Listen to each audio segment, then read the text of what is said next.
shadows hide you. I am listening. Our paths converge. So good to see you. Hail to you! Never lose hope.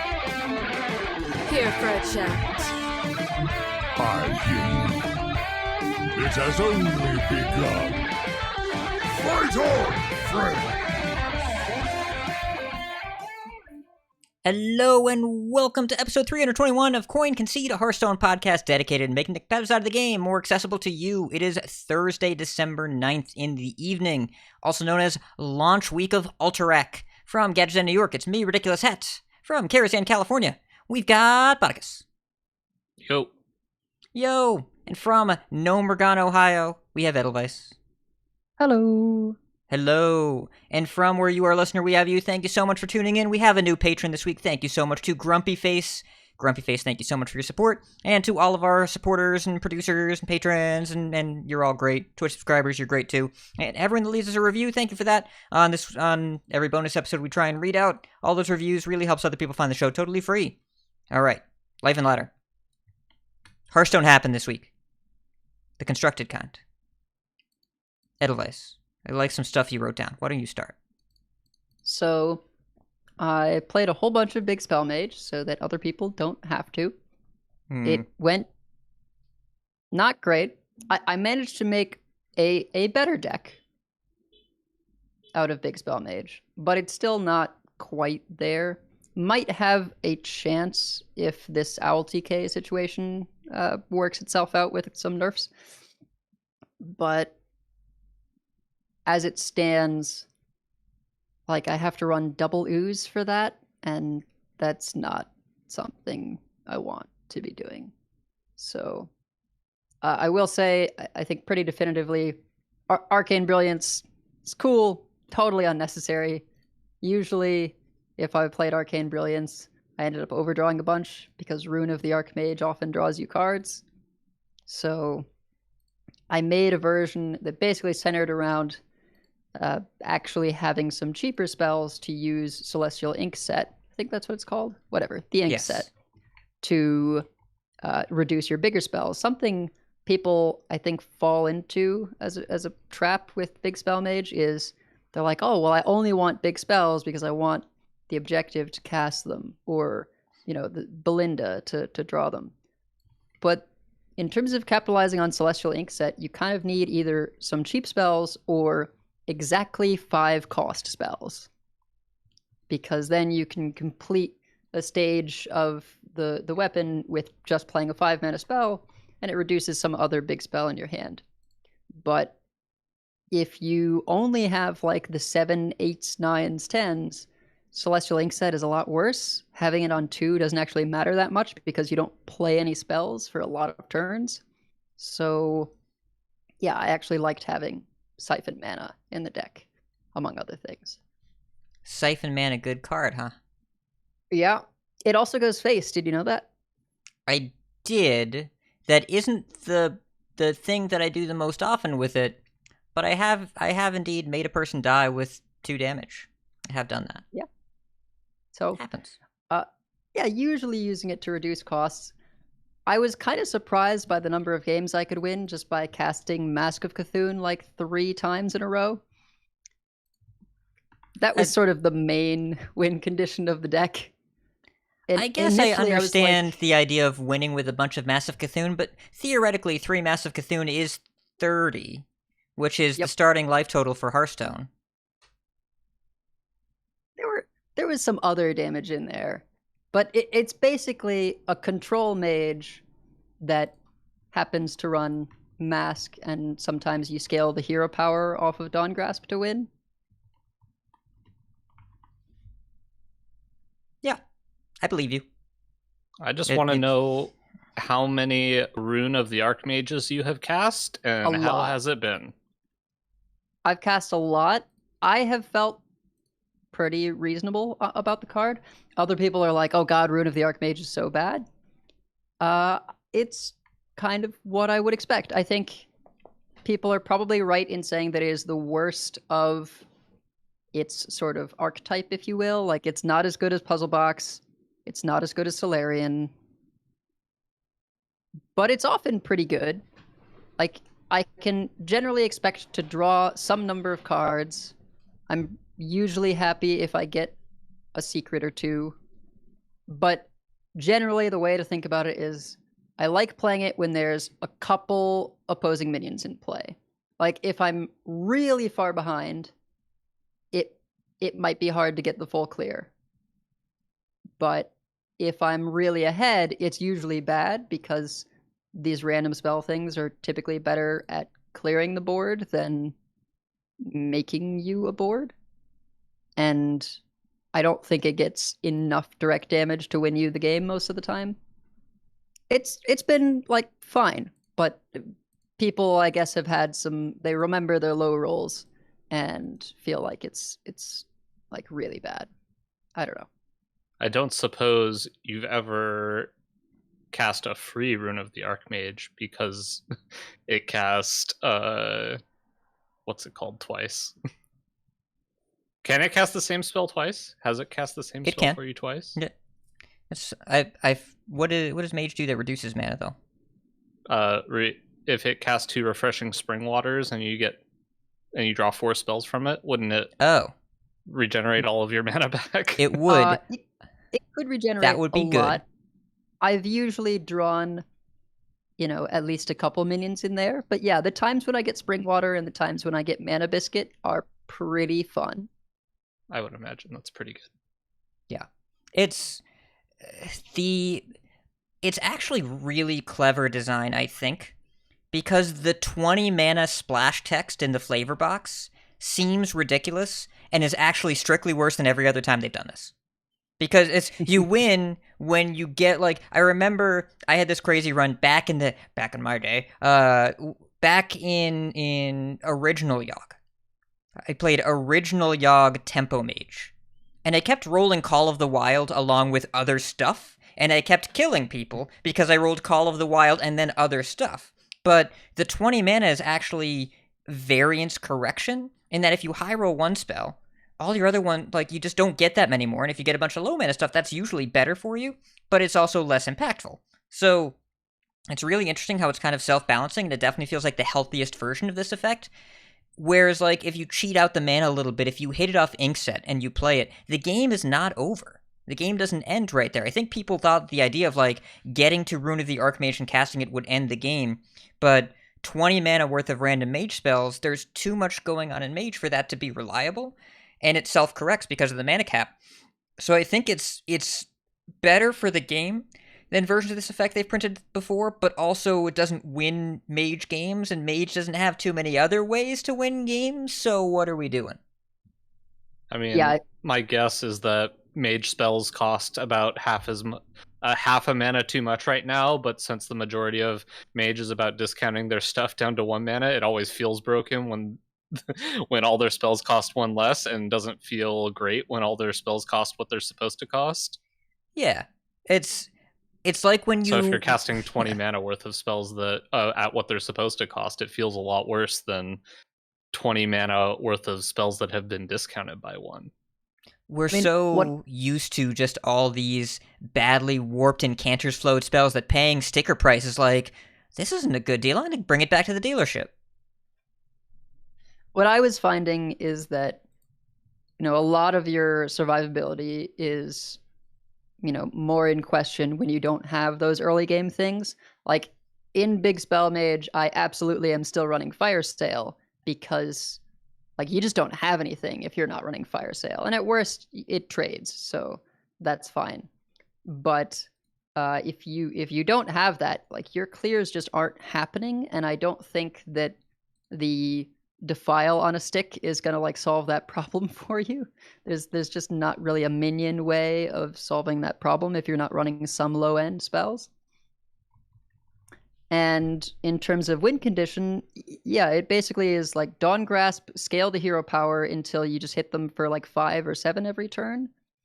Or initially I wasn't even going to run Mask of Cthulhu. I was like, how important is it to get a shadow spell off of Varden? And it turns out very important, because a lot of my wins were because I would play Mask, and then I would maybe replay it with Parrot, and then replay it with Varden. And you can play a lot of masks. You can play up to 5 masks if you sort of space things out right, which is a lot of damage.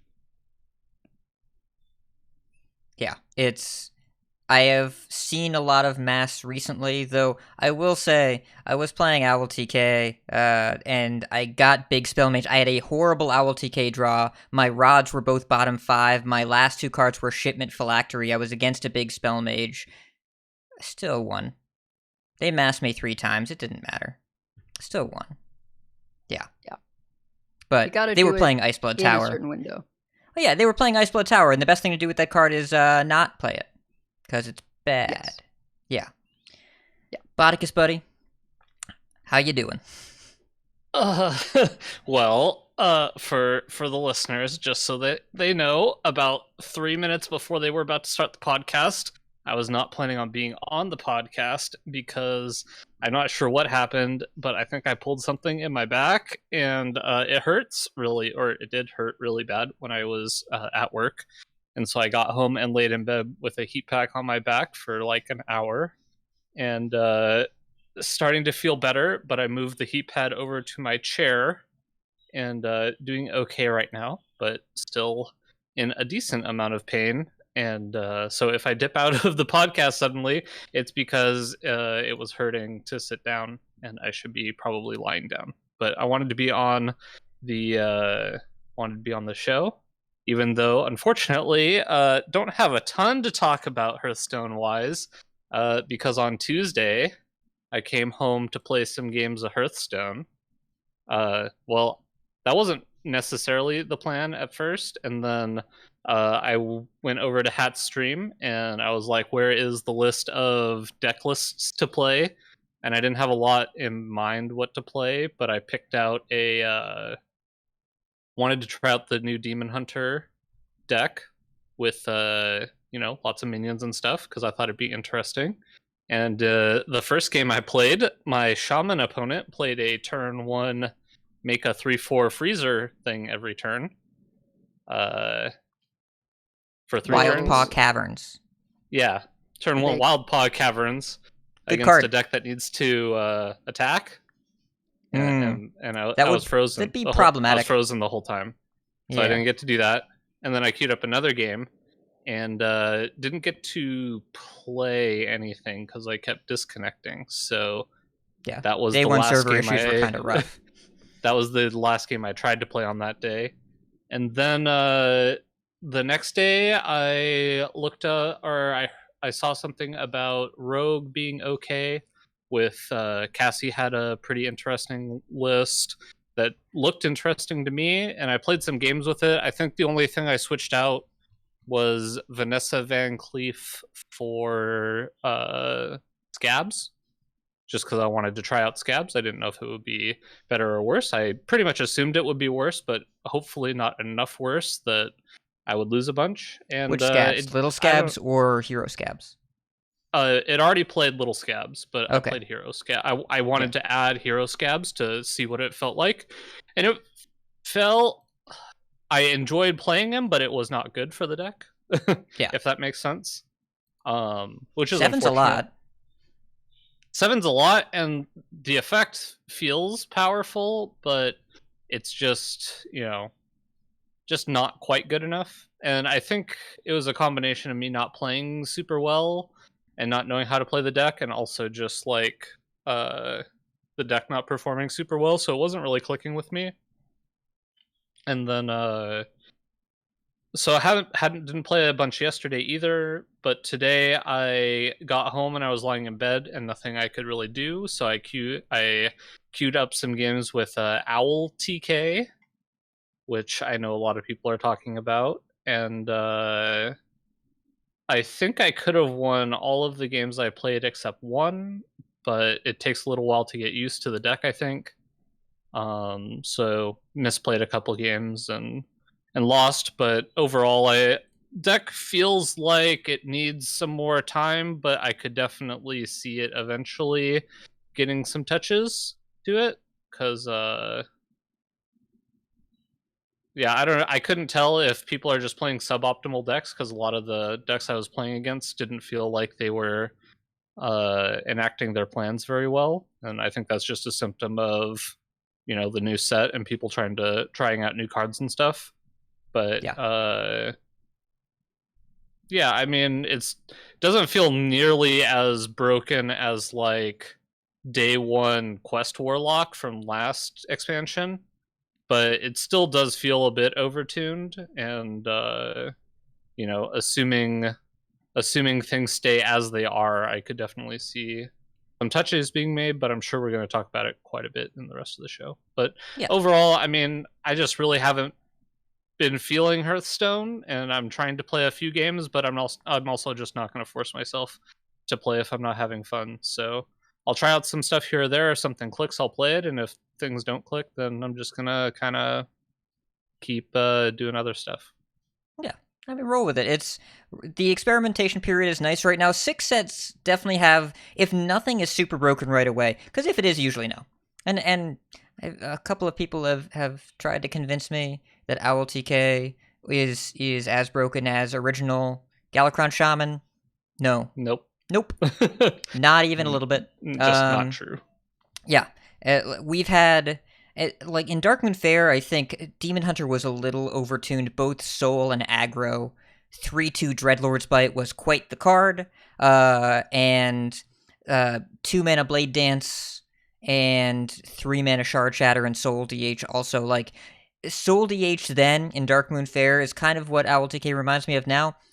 There's just no real good way to attack it except also killing it from your hand, with rare exceptions. You can beat it. It's a beatable deck, but it feels like the windows to do so are pretty short, and it's very easy to get on the board and feel ahead, and then they kill all your stuff and heal all the way back up to full, and then do that 2 more times that game, and then you're dead. Just a few too many things that are a little bit too efficient, but we'll talk about it a lot extensively. It honestly, I think, feels like it just would die to any reasonable face hunter draw, and that's like my barometer for if a deck is super broken is if you're a combo deck, the combo's off on turn 8 or 9 on its best draws, but probably 9 or 10 for the majority of its draws, and you're crushing face hunter in every game, then that's probably a sign it needs to get broken. But I feel like I could definitely lose to a good portion of face decks whose has like a midway point of damage break between minions and damage from hand. So like face hunter has a decent bit of damage from hand. Any shaman with a doom hammer, decent amount of damage from hand. If you're beating those decks consistently, we might have a problem, but I'm pretty sure this deck will probably flop over to anything doing that. Because it does have a good amount of healing, but it's not as absurd amount of healing as like lifesteal DH or something, right? I think it's probably pretty close to lifesteal DH now. It plays Moarg too with touch and Moarg Drain Soul and Hero Tammy, who's very, very, very good.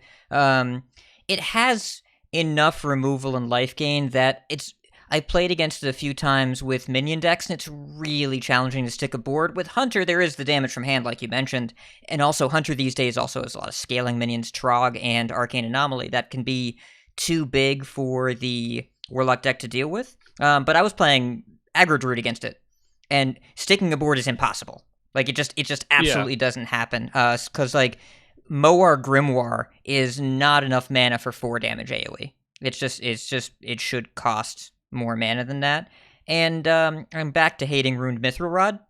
That card I don't think they should have made that card. It's not that they can't balance it. It's that effect, the card was unplayable for a while, and then now it's super broken again. And the first rod discounts the second rod. I played the mirror where I didn't draw either rod. My opponent played their second rod for 2 mana on turn 5. And I lost. I lost the game. I didn't win the game. So I don't know if we want to get into this discussion quite yet, but I was having some thoughts about, we've got Ruined Mithril Rod, and people don't really like the OTK deck that results. And like it's not Owl or Phylactery's problem, I don't think. Like we would just be doing Fatigue Lock, otherwise people were already doing Fatigue Lock. Yeah. I don't think the mechanism is inherently offensive, and honestly, Owl TK, if it stuck around, I would probably grumble about it. I'd probably be sick of it in a couple months. But if it stuck around through Christmas, whatever. We have played against more oppressive decks.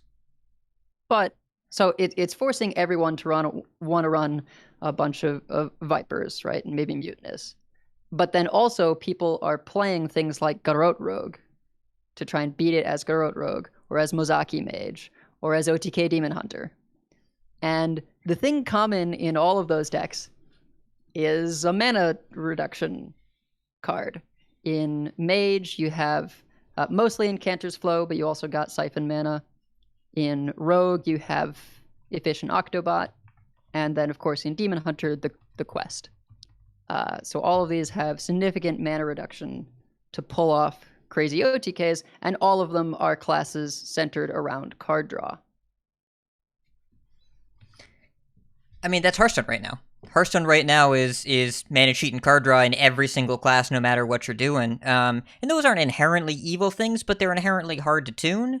And I don't even know how far over the line we are right now. It's 2 days in. We're going to talk about nerfs because they nerf within 2 weeks of every expansion, and that's just how the discourse goes. But as far as 6-set launches, we've had more broken very recently. As far as any expansion launches, having fun, playing a bunch of different stuff. There are a couple play patterns that are like, yeah, they'll probably nudge this, and we can tell because we've seen what they've changed before, and we've got some telltale signs here.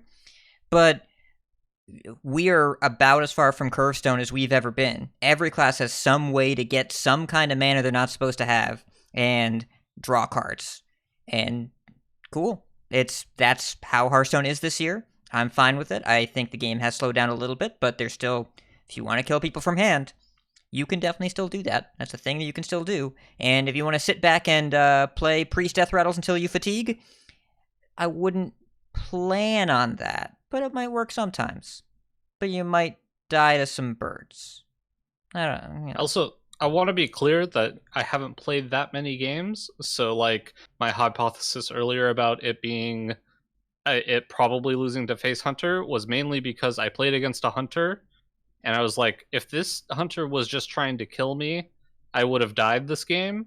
Yes. But instead they played a mountain bear, and Fuzzy they Void Lord lost because they played a 7-mana card in Hunter when they could have just been killing me, and I probably would have died. But, it's like a 1-game sample size. It just felt to me like it could be susceptible to aggressive decks with damage from hand. It could be. Make the point. Yeah, when I look at so it's way too early to trust data, but I'm going to look anyways because that's what we do here as Hearthstone content creators is we say things that are way too early to prove and definitely, not necessarily accurate. But if I look at the legend stats, Owl TK is currently at a 52% overall win rate since the expansion launch in Legend only, and the Face Hunter matchup 62% favored for the Warlock, which means 4 out of 10 games, 2 out of 5 games. Well, no, but 2 out of 5 games you lose. Like that's basically what you said. You could very easily lose to it. The really bad matchups are Lifesteal DH, Anaconda Druid, Poison Rogue. If you want to beat it, you can Poison beat Rogue it. Makes sense. Yeah. Well, oh yeah. Except there's nothing you can do about now that. Except that Viper is everywhere. Yeah. Viper. Yeah. And also, there are various Paladins that are surprisingly good against it. We'll talk about Paladin too. There are ways to beat it, but yeah, the minion matchup that window is narrow. It's not closed. There's not an impossibility of winning with minions and face damage, but because the life gain is so cheap and so powerful, you have to have a pretty specific draw that goes a pretty specific way, and then the Owl player has to have a bad draw. So, we'll see. I think that it would make sense for some part of Warlock's life gain removal draw kit to be a little worse, but we'll talk about that extensively. This entire show is going to be constructed chatter. By the way, my life and ladder, I like Hearthstone. I think it's a fun game. So opening night stream, as usual, did get a couple disconnects. Luckily, I had it better than most, but I had like a 10-15 minute period where I couldn't get back into the client, got to talk to Twitch chat a little bit, but I've played everything so far, I think. Got Legend How'd yesterday. your pack opening going? Insane. I opened all but 3 legendaries as of 235 packs. I finished my level 20 free legendary quest by playing Battlegrounds before the stream, so I had 5 to start with because I got both bundles. But then my card backs, bread. I got 9 legendaries with bread. I keep track of my card backs. And if I go 20 packs without a legendary with a specific card back, I swap. Bread didn't let me switch. 9 straight legendaries, including 2 in 1 pack. Also including one of those 2 was a golden. Golden. Hello, my name is Guff. In golden. I love him. He's wonderful. Yeah, I think in Guff's voice sometimes. I just like him. So, yeah, really, really great. Got Legend yesterday with Secret Rogue, but Secret Burgle Rogue, non-Maestra. Not Maestra. But you play enough secrets and Wand Thieves and a couple other generators that you end up having enough cards for Contraband Stash to be good. And I had a really exceptional game that sold me totally in Contraband Stash. Contraband Stash, we have to make sure that we say what the cards are, because I'm going to forget to do this all the time. Not everyone has had a chance to play with them. Contraband Stash is the 5-mana rogue spell where you cast it and you replay 5 cards from other classes you've played all game. So when you don't play Swashbuckler and your generation cards are like you've got a Wand Thief Reconnaissance, the 2-mana Death Rattle, find a Death Rattle from another class and make it 2 mana less, which is really good, by the way. And Hanar. I was against an Owl Warlock. Turn 1, coin Hanar prep secret. I got an Omayog. Then I got a counterspell. Then I got a pony. Then they killed my Hanar. They had to use Little Tamsin to do it. But that meant my next 2 Contraband Stashes replayed Omayog Pony counterspell against a spell-based combo deck. It was very difficult for them to get through that. I eventually reconnaissanced into a Mishafin Prime. So I played that too. I got that back with my Contraband Stashes. And then I worked through the Owl and the Phylactery, dealt with Little Tammy. I knew the only thing that was left, the only threat they had left was Hero Tammy. So the turn they had to play it, I put down that Plagiarize. Put that down there. They played their Tammy. I Tammied their Tammy. They said I'm gonna go, and that was Legend. It was fun. It was an enjoyable experience. But there's been a Dabs posted a really great, just like tempo kill you with Stuff Rogue with the Frostwolf Warmaster with the 4-mana 3/3 that costs 1 less for each spell you play. And I think that like whenever I play that deck, on average I cheat more mana than I spend. Because, like, I Potioned of Illusion for 6 minions on turn 5, and that was after trading one of them off. And then later that game I had to trade off my Field Contact because I couldn't play a card that didn't also draw me a card. So, like, the value is silly. And, you know, played some Free Shaman, played a little bit of Owl TK, played various Demon Hunter decks. Kurt is awesome. I didn't do the expendable performance thing, but I've killed people from 25 with just having minions, and Kurt it's good enough. I don't know. Hearthstone's fun. I like it. Play a little bit of everything. It's a good time. Oh yeah, by the way, I did play a couple games with the token Demon Hunter deck. Kurt is really good. It's the rest of the cards that are very suspect. Yes. Played a bunch of Kurt, killed a lot of people with Kurt. Did not kill a lot of people when I did not draw Kurt. Yeah. The 2-drop is awesome. The 2/2 that when you attack it makes 2 1/1s. That card and Kurt and the rest kind of sucks. But like the 8/8 was pretty good. Like on average for me, like the 8/8 was quite good. But I think the list I was playing was trying to make a copy of that, but that was the only demon in the deck, and that was suspect. Yeah, that seems what's the word I'm looking for? Bad. Yeah. I feel like the issue with that deck is the issue with any deck where your win condition is just the hero, right? Like we had this with certain Death Knights where it's like if you couldn't find the Death Knight forever, you were going to have a hard time winning because the game plan was the Death Knight. And in the case of that Demon Hunter deck, the way that you kill them is you're getting your damage from the hero power and you have a bunch of rush stuff. And you can get to points where it's like, well, if they ever play a minion, they're going to die because I have enough rush attacks to kill whatever they play, right? I will play expendable performers and punch through all their stuff and play Fellfire Deadeye to make my hero power cost 0 mana. So I just get all these instances of the hero power refreshing and doing it on attacks. But sometimes you're up against something that doesn't really play minions, so you're just hitting them for 2 every turn. They keep killing your stuff. It's like it has potential to do some really powerful things, and when it is doing those things, it feels like pretty insane.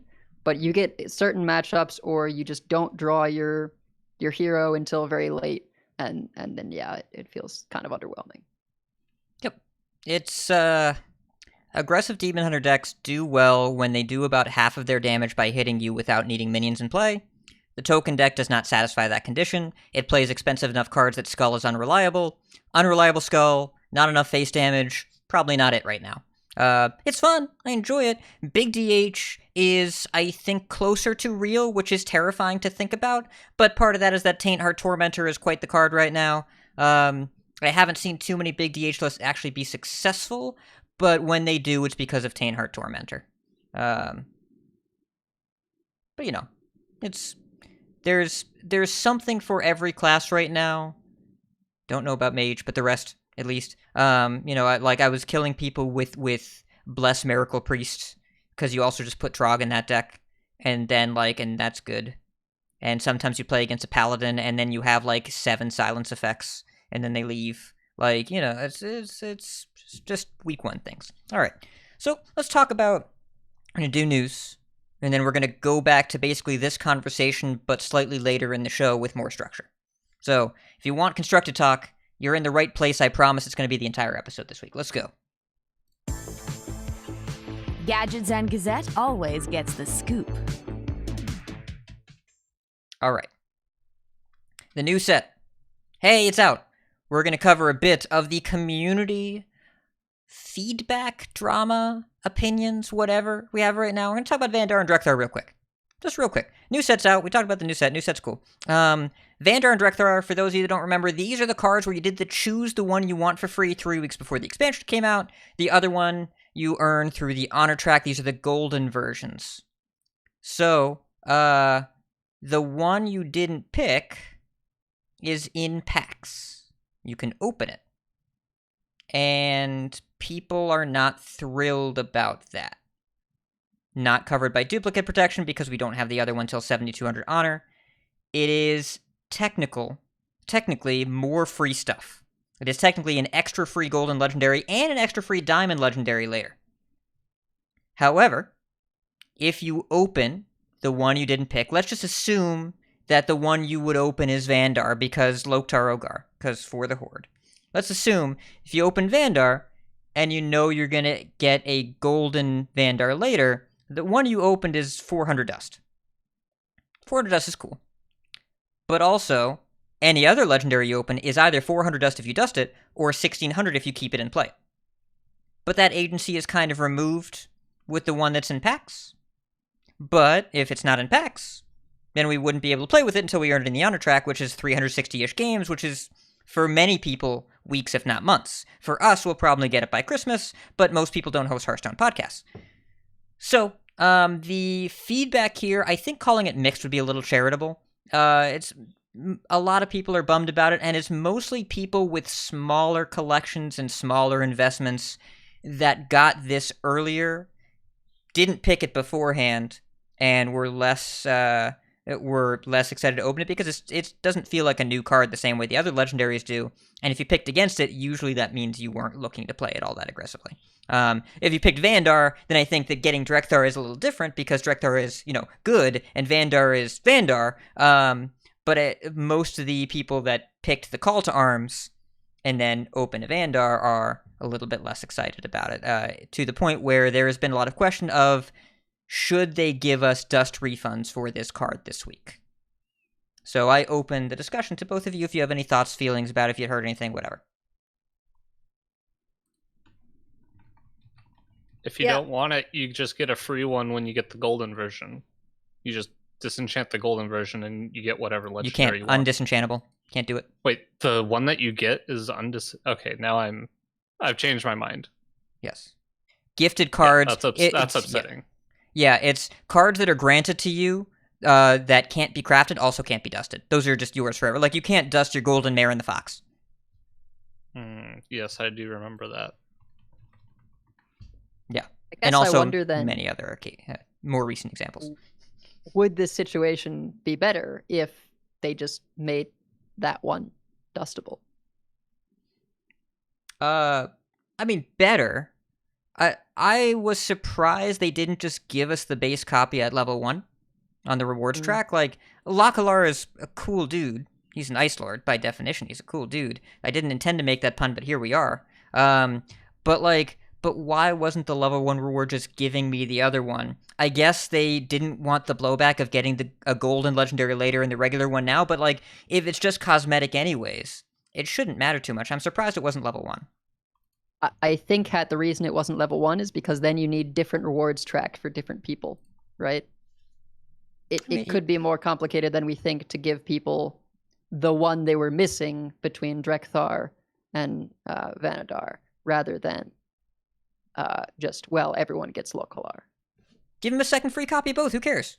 They're not dustable. You can't do anything. Just throw them on the account. Make it rain. Like, it doesn't matter. It's you make the graphic like split down the middle, right? Like they have with the coin, and then you just plop it on the accounts. I don't know. Like, I'm cool with getting more free stuff because I own every card anyways.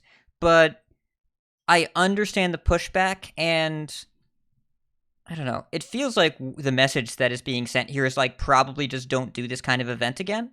But I feel like it would have been really easy to just grant the other faction legendary as the level 1 reward, and it would have sidestepped literally all of this.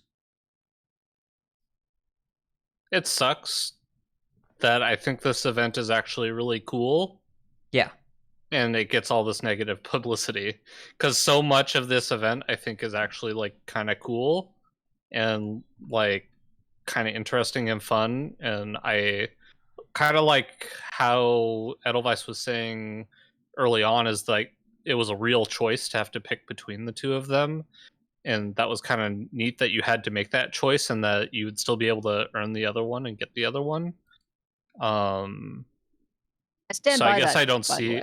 Yeah, I guess I don't see as like, I definitely get where people are coming from, but I don't see it in the same way, I guess, because I just see the one that I didn't get as just that is now in the place of packs, right? That's just like all basically, if I'm opening a box of Magic the Gathering rares, they just, whichever one I chose, they took the other one out of the possibilities of being able to get, and that one was already had that placeholder spot.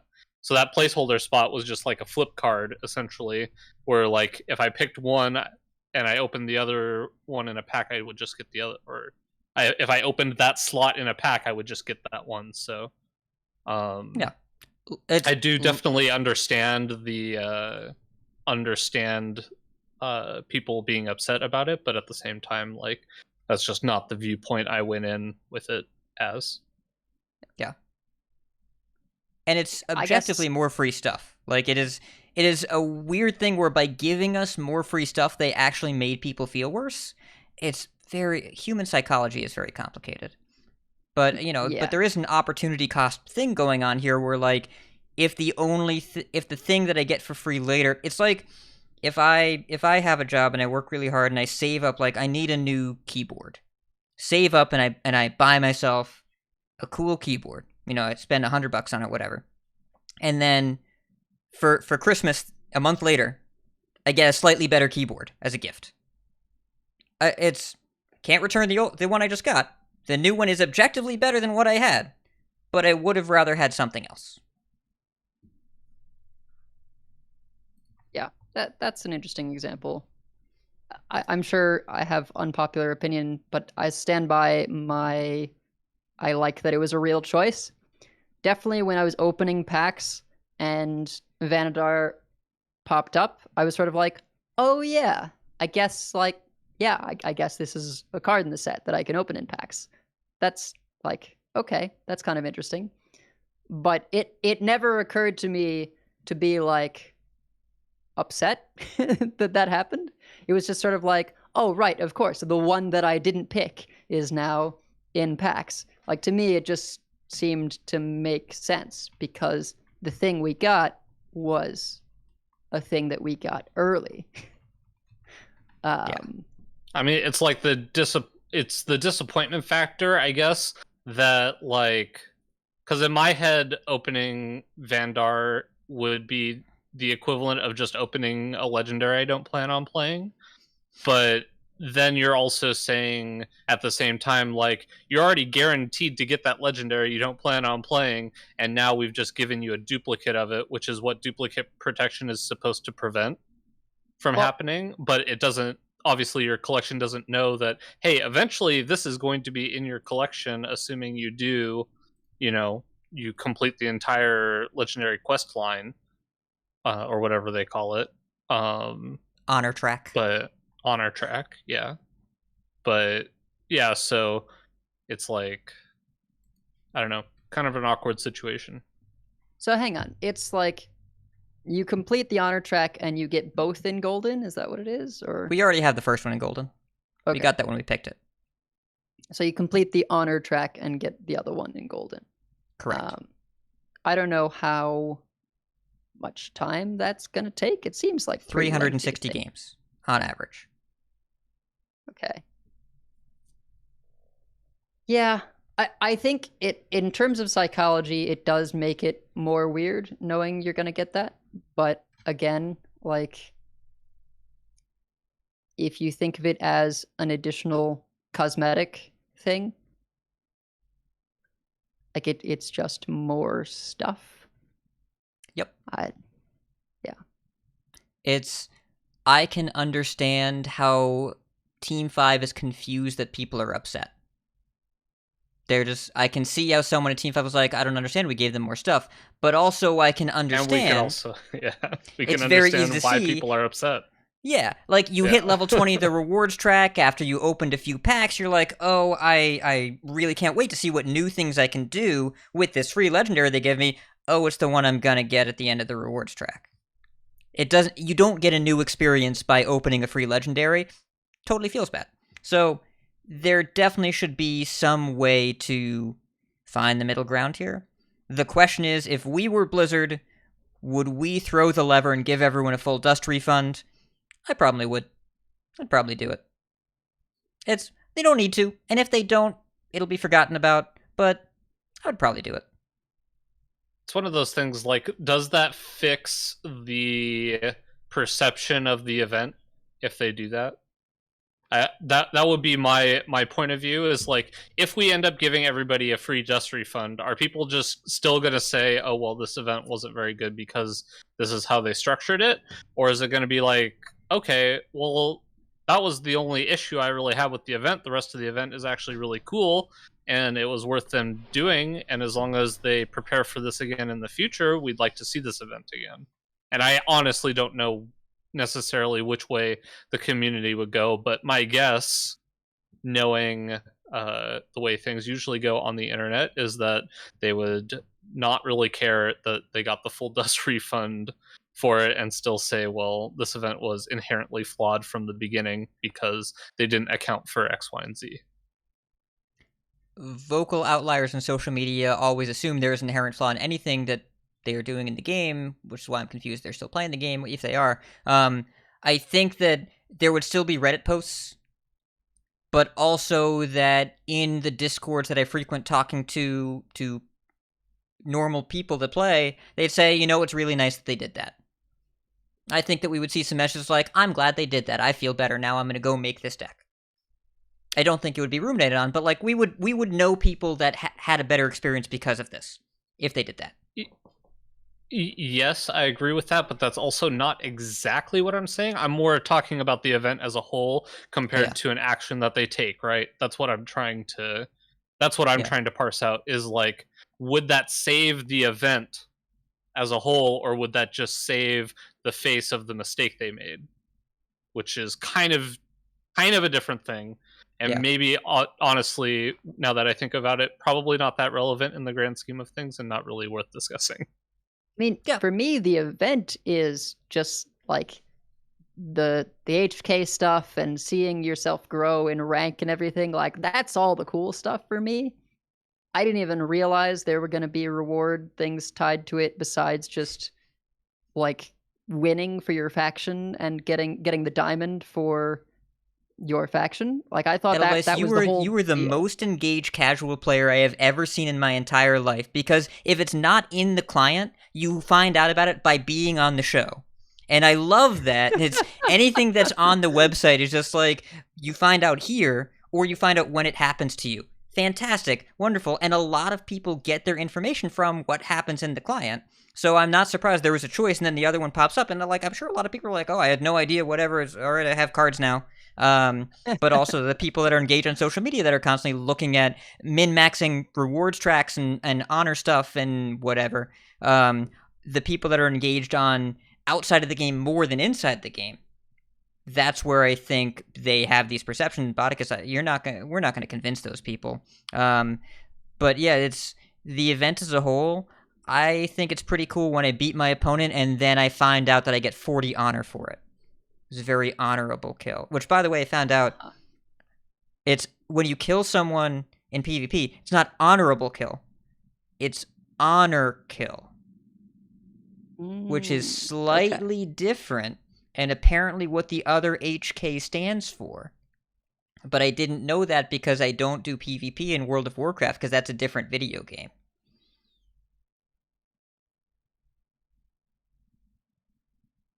So yeah. Moral of the story, we have no idea what the right thing to do is, and we can see how everyone feels. Yeah, and That also was- like 90% of the players I think are going to be like Edelweiss and reach the end of the honor track eventually and be like, "Oh wait, I get a golden version of the other one I didn't choose," and be like, "Oh, okay, cool." And then they'll go into their collection and be like, "Oh wait, I already have one of these because I opened one." And then they'll be like, "That's not ideal, but I got a free card, so who cares?" And then they'll keep playing Hearthstone because that's what most people who play the game do, is they just kind of play Hearthstone when they feel like it. Sounds like a good plan, honestly. And they don't listen to podcasts about people, trying to figure out what the community reaction is to various things. That sounds questionable. I think more people should listen to podcasts. All right, so that is first news item. We also have a bunch of known issues. I'll give you a quick recap, just so you know. They're working on it. Vandar and Drekthar, the one that you picked before the expansion came out, currently doesn't count towards the Diamond Legendary, so do not dust any Legendaries if you want to get your Diamond Belinda until they fix it, which should be soon. Maestra is currently sometimes wearing a rogue mask again, where she disguises herself as a rogue. Not her best disguise. They're working on it. Currently, if you Dawn Grasp Hero with Wildfire, the hero power does not buff because it swaps over after all the spells are played. Unclear if it's intended or not, but be aware that they are aware. Wildpaw Knoll. Sometimes the numbers go down or up based on what happens. It's really weird. Sometimes, like, I've played a Wand Thief and the number on Knoll goes down and then the mask comes off and the number goes back up. They know about it. It's really funky. They're working on it. Korak. The 3/5, the Death Rattle, where if you honorable kill it doesn't come back, but if you don't honorable kill it does come back. As of right now, there's a bug where if it is honorable killed and you have Zyrella or Counterfeit Blade, something that references old Death Rattles, it doesn't reference a Korak that honorably died. So if you play Korak and it dies, and then you Counterfeit Blade and it goes looking for Death Rattles, Korak is not even in the pool. That's a bug. They're working on it. The immovable object achievement, the Cariel weapon that halves damage. There's an achievement for blocking damage with a movable object, and hilariously, the achievement is not currently moving. This is my favorite bug in the history of Hearthstone, that the immovable object achievement does not move. I vote that they leave this there and give everyone credit at the end of the track, but otherwise just leave it at 0. I think that's the best way to handle this.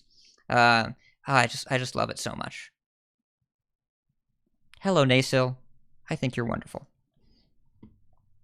And then, don't dust Korak, by the way. We were just talking about him. As of right now, the dust window was supposed to be set to December 18th. They accidentally set it to December 8th. That's sooner. So they're going to fix that, but don't dust it now until you get the full dust refund. They fixed this F crash bug. Mercenaries was getting half experience for a day and a half. They fixed that too. Okay. So, that's all the known issues. There's a list. There's a forum post. Whatever. All this. There you go. So, Dean did another AMA. He's back because Celestalon did an AMA last week with cute puppy pictures, and I think Dean got jealous, so he did an AMA on, like, Sunday, I think. I don't remember. Over the weekend. There's a bunch of stuff here. I'm not going to go too deep into this because we're 50 minutes in and we haven't gotten through the news section yet, but some bullet points, some real quick ones. There are plans to add a new type of card. Ooh. There will eventually be Death Knights, not anytime soon. Gonna have to wait a little longer. They are investigating reporting players and actually doing something about it when you do.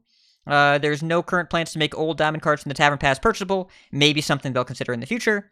There is a Battlegrounds reward track in development, a Battlegrounds Pass. And Dean imagines that most, if not all, content for BGs would be in that pass instead of the current pass. You'll notice that the current pass, they got some BG hero portraits for free on the premium side. Not for free, but included. And also some mercenary skins for Vanessa. That's all on the upgraded Tavern Pass now. That stuff might get broken out in the future. Interestingly enough, you said they'll get more comfortable pushing towards in-game rewards and gameplay as cosmetics do better, because if more people spend money on cosmetics, instead of saying Hearthstone needs to make more money, it's more Hearthstone will make the same amount of money and be more accessible. That's usually better for them. So indirectly, they're moving in the direction of more cosmetic-based monetization model, but be aware, as stated in Celestalon's AMA, the vast majority of Hearthstone's income right now is not cosmetics, it's gameplay stuff, as expected. Okay. There's also a list of things that he wants to pitch to the team to consider working on 2022. I'm going to give every disclaimer I can. No, they are not working on this now. No, none of these are promises. No, none of these have even made it to be pitched to the team. Some of them might not happen. Some of them might not make it to the pitch meeting. None of these are promise. Don't hang your hat on any of this. Okay. So, there's a long list. Some things are really, really big that he wants to work on. In the massive category, tournaments, guilds, multiplayer constructed, and a card market including buying and selling cards. Whoa! We'll see when it happens. We'll see. Large things they want to work on, AI on ladder, which, hopefully the AI better than that Tavern Brawl they did, but, it's entirely possible they can get to the point where, for newer players, this is an option. I think that's really what this is about easing the on-ramp into Hearthstone. For people at more engaged MMRs, you would never see a bot, but for someone that is, working through that X2 multiplier, a bot would make their experience a little smoother, and it happens a lot in other games. Player profiles as well, which I don't really know what this means, but I assume it's like the profile that we have in client, other people can see yours. Maybe, or maybe just improvements to what we have. I don't know. It'd be cool. Some other things that I'll run through here. Mass pack opening is on the list. List of popular decks in client. Alternate card art. Auto squelch. Yes, I suggested this too. We'll come back to that one and talk about it actively, but I'm glad you made it to the show. A class ban, maybe an event. In-client deck tracker, more uses for Dust, better rank system for Battlegrounds, rotating set format, Battlegrounds Weekly Brawl, best of 3 ladder. Alright. Mass pack opening, why is this not in the game yet? I don't know. Shrugged. Yes, she doesn't know. I feel like Hat would not use this, and Nope. It should be in the game already. Yes. Magic Arena has an open 10, and I feel like that's at least a reasonable compromise, right? Because then you can get through your pack opening in 16 clicks instead of a million. But yeah, I wouldn't mind a just open all. That would be nice. Yep. And auto squelch. Oh, go ahead, Bob. I think you have to make it. I like the idea of opening 10 because I think you still want the pack opening experience to feel exciting, and I feel like the legendary animation and the innkeeper saying wow legendary is actually, even if it doesn't register at the forefront of your head. I think in the back part is still like useful. So like opening 10 at a time, I think you could still make that feel meaningful. Yeah. And then auto squelch, I would also never use this, but I suggested it I made a bunch of suggestions, some of which are on this list, some of which are not. Something that I suggested that I was hoping for is choose which kind of quests that you want, weekly quests, because I think that a lot of people would choose either exclusively BG's quests or no BG's quests. I think that should be an option of either all, some, or none BG's quests, like even just BG specifically. But auto squelch, I would never use this. I don't think it's necessary for me. But the argument that they've made for years about auto squelch is that there's too much complexity. They don't want too many options unless it's from an accessibility perspective. That's one of the arguments. The other argument they've made is that they want the game to feel like a two-player game. I understand that. It's really hard to make arguments about complexity with where Hearthstone is today. It's really, really difficult when you have to time your pre-order purchase to make sure you open the right mercenary from the free bonus that you get, and the achievements slip over on the Tuesday, the rewards track the next week, and you have to game how you save your quests. I think the complexity argument doesn't hold up anymore. So, if the argument is, we don't want to do it because we like people emoting, and then some people would just turn it off forever and then never hear them, okay, they can say that. But I think it should probably be in the game. At least, or at least squelch for this session, or squelch for today. Yeah, I mean, people know my thoughts on this.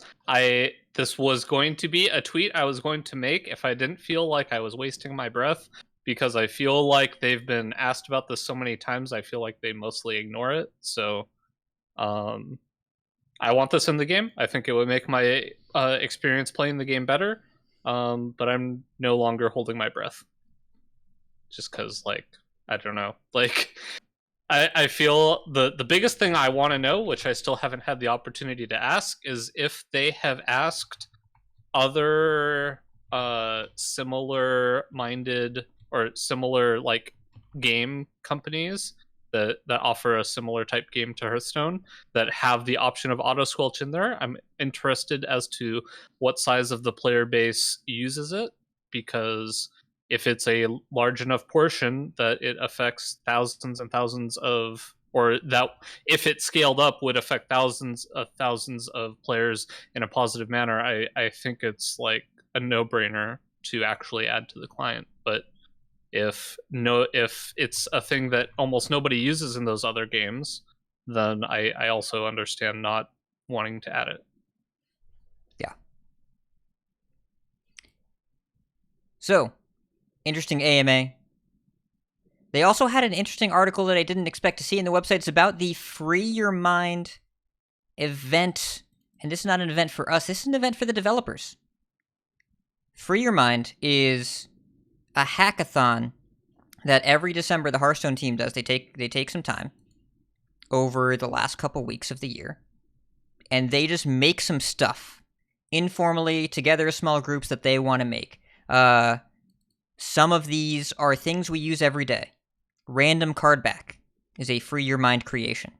Copy and pasting deck codes was something that someone informally hacked together over the holidays. Deck reordering, offline collection manager, battlegrounds parties, searching for dust refunds in your collection, scrolling your collection with the scroll wheel. There's a lot. One of them was an AFK Hearthstone tournament where they used the AI thing and they had the cards play against each other. But by far, the most important thing is a card back. And this is why I'm glad Bodikus made it to the show. Senior test analyst David Carlock from QA wanted to make a card back in honor of his dog, Nimbus. He was a regular around the office. He was featured in the infamous Hearthstone Pup Date, representing the QA department. The unofficial Hearthstone mascot. They mocked up a card back. Look at this thing. Oh my god, the puppy is so fluffy. So, but the biggest problem, they said in the article, Nimbus will not be added to the game. He is honored as an unofficial mascot, but I cannot equip a fluffy puppy card back in my card game. Hashtag free Nimbus. Free Nimbus. Put him in Hearthstone. And you know who didn't let us do this? You know who said no to this? It had to be Gary. It had to be Gary. The business dog that wouldn't allow us to enjoy this fluffy card back. Gary, you have to free Nimbus. You have to do it. Oh, no. You okay there, bot? Okay. I have no words. I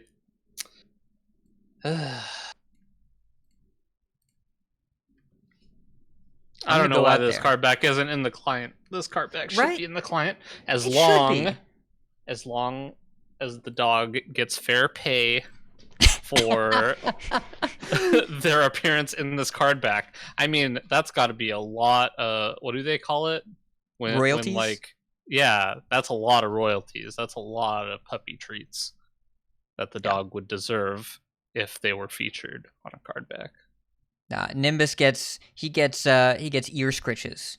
He gets good boyalties. You know, that's what they give. That's what they give puppies. But anyways, put this in the game. I have already passed along my feedback to the Hearthstone team directly that this should be in the game. And by the Hearthstone team directly, I mean I messaged Nick on Twitter and said, free Nimbus. And he said, I know, right? And I'm pretty sure he wrote this article. Yes. So, the last bit of news, a little sad. Tian Ding, who we know is, he gave us a lot of data and has been the data guy in the Hearthstone team for 6 years now. He took a job with Second Dinner. He's moving over there.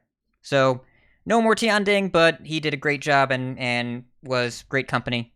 And, posted win rates and stuff. Just gave us a lot of data. I really enjoyed his contribution to the Hearthstone team. So, Tian, good luck in the next job. All right. We're going to blast through tournaments real quick. So, I only have a couple news items. And then we're going to talk more about cards. Let's go. It's the grand tournament!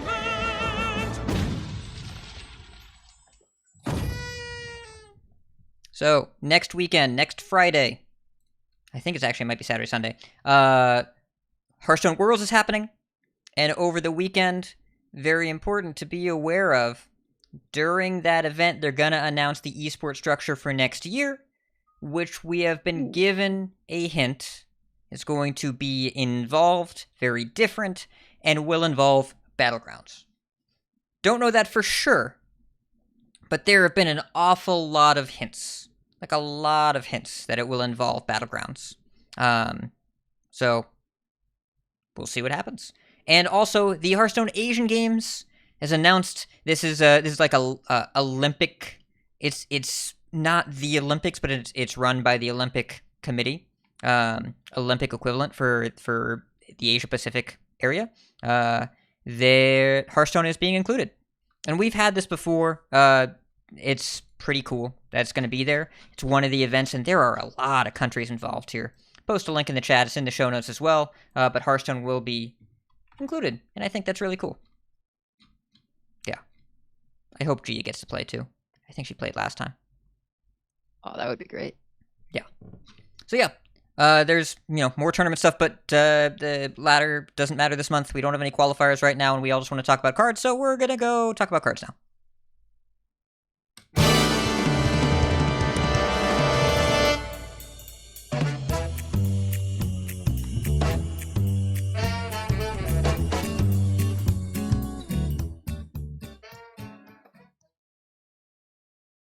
So we already kind of discussed what the set feels like right now. You've got LTK, and then everything else is still kind of settling. There are some sort of slower decks, but they do struggle with the the OTKs that are around.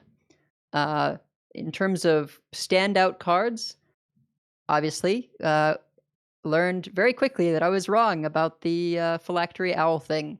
That is way better than I anticipated. In fairness, it is because of other broken cards in the Warlock class. I think if they make a change, it will not be to either Humongous Owl or Tamsin's Phylactery. I think it'll be to other tools in that deck. But the other standout card is often used to combat the Owl TK decks, and that is Trog.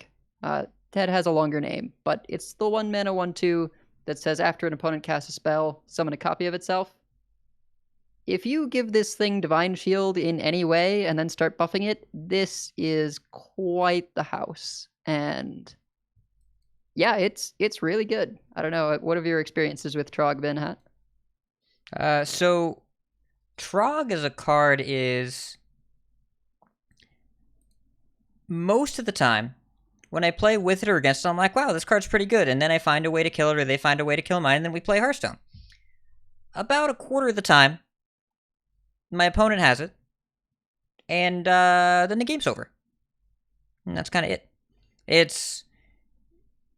Trog is a card it's come up an awful lot in discussion, and there are a lot of decks right now that even Face Hunter has, Doggy Biscuit, Ramming Mount, whatever. If you're trying to kill it with minions and they happen to have a buff, I had a game right before the show where turn 3, Guff, Coin, Innervate, Bloom, Ironbark, I think, something like that. It's just like the game was just done. Right there. It's designed very clearly to say, screw your quest. Play it on turn 1. They got a quest. Not anymore. Can't play it. Can't do it at all. So I understand what that's trying to do, and I don't think it's a bad thing to have a strong anti-spell card.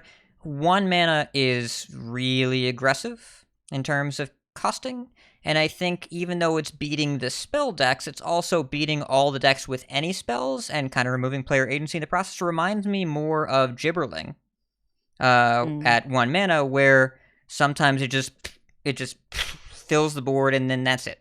So I think I want the card to stick around, but I think 1 mana is not where it should have been, and right now it feels a lot like how Elucia was designed to make Control have game against combo, and instead it's being used to time warp in aggressive decks. It's just a little bit too good at what it's trying to do, and a little bit too snowbally compared to cards they've allowed to exist in the past. But, I've seen a lot of it, and it definitely changes what kind of cards you have to run.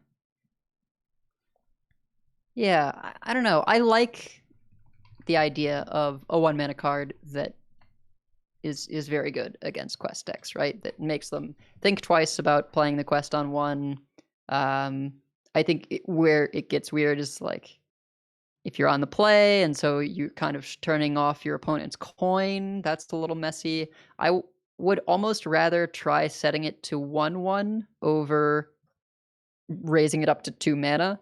Just because I want it to still sort of have a role against these quest decks. But I don't know. I like it right now, perhaps just because it is one of the ways that you try and sort of get Warlocks is by running Trog. But it is also just generally good. And anytime a Paladin goes Trog Noble Mount or Trog Blessing of Authority, that's a little rough. Yeah, I don't mind it being good, I don't mind it coming down early, I don't mind it punishing spell decks, but 1 means that who gets the coin dictates who wins the game sometimes. I don't like that. And you can't fix that at 1 mana. It's not fixable at 1 mana. If you make it 1/1, you keep the window narrow, but you open the things you can have that turn. But it's still, what do you have that turn? I want more turns to be better. And that's why they nerfed Gibberling, is to give you more turns to be better. I want to be able to respond to it with my Wolpertinger. I want to go turn 1 Wolpertinger, and your turn 2 Trog is not good enough anymore.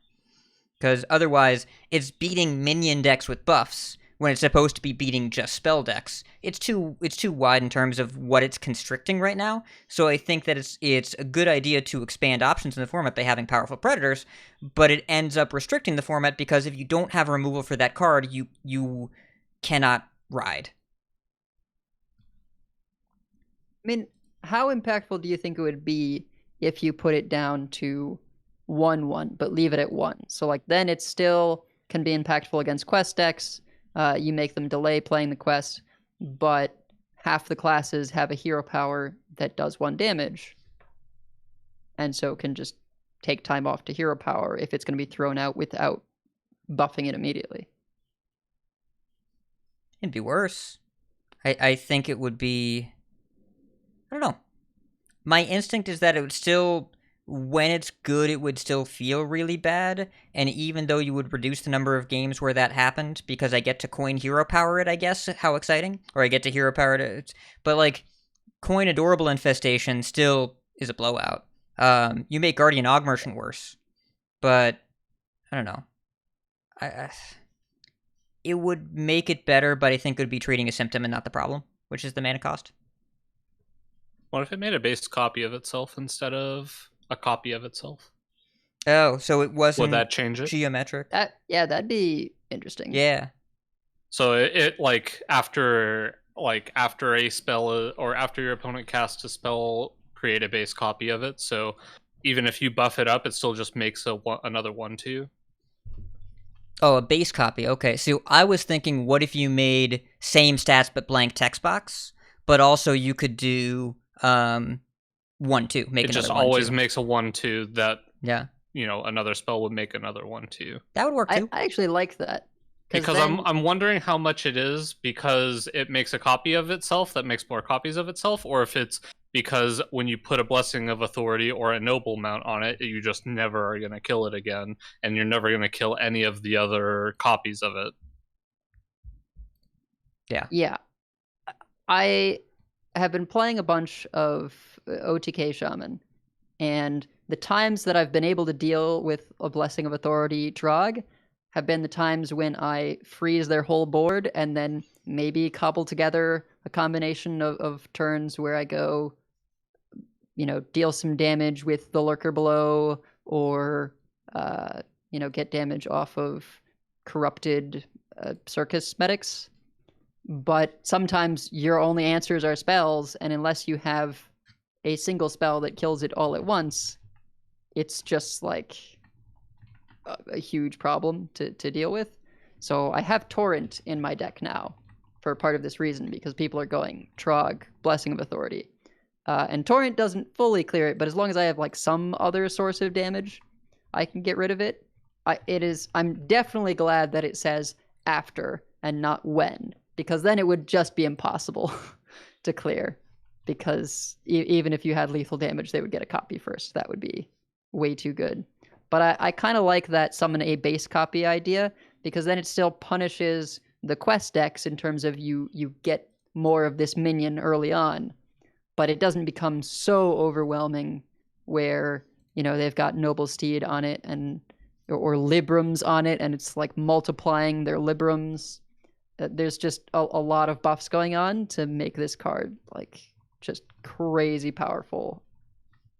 It still feels really strong, but it feels like now if you need 2 spells to kill it, then you just like the first spell, then you're just dealing with some small minions on the board instead of like, oh, they buffed it up, so now I have to kill it in one go, otherwise I just lose. Now it's like, oh, if I don't kill it, I can just reduce the size of the threats by a lot. I'm not sure if it's actually like that much better to do it that way, other than what you guys are suggesting. Just different options, I think. Yeah, there are a lot of ways for them to touch it, but I think it's not super far off, and it's not a bad idea for them to print it, but right now it just, the games where I lose to it feel pretty rough, so I want to find a way to sand that down in a little bit. I mean, and there's for sure ways to deal with it. Yeah. Mage has Mass Polymorph. You can sometimes navigate a situation where at least the first spell you play does enough damage that it gets it super low, and then the second spell can finish it off. It's manageable, and I do think it will get worse as people get better playing against it. But it's a card to keep an eye on. Yeah. It reminds me of how Crab Rider was early on, where like we could deal with it, but it still felt really gross often. And if you didn't have an answer right then, sometimes you just were kind of dead. And Guff Rune Totem. I love Guff the character. I love the Guff hero portrait. I love the Guff hero. The Guff 3 mana 2/4 that whenever you play a nature spell, a different minion gets +2/+2. Against other decks, sometimes when I don't kill the Trog, it stays small, and then eventually I can kill it. Against that deck, I take 10. Because they play a bunch of nature spells, and then I'm dead. Ironbark, Bloom, Innervate, there are so many. There are so many different ways to buff the minion, and Guff Rune Totem off of Drekthar, along with the Trog, is just disgusting. Mm-hmm. So something about that needs to be tweaked. Yeah, I managed to win a game against that, but only because I had a very particular set of cards. I was able to counter with Bolner plus the freeze elemental. And when you do that, things go pretty well for you. At that point, you've got a very large Bolner. Those are big minions. Yeah.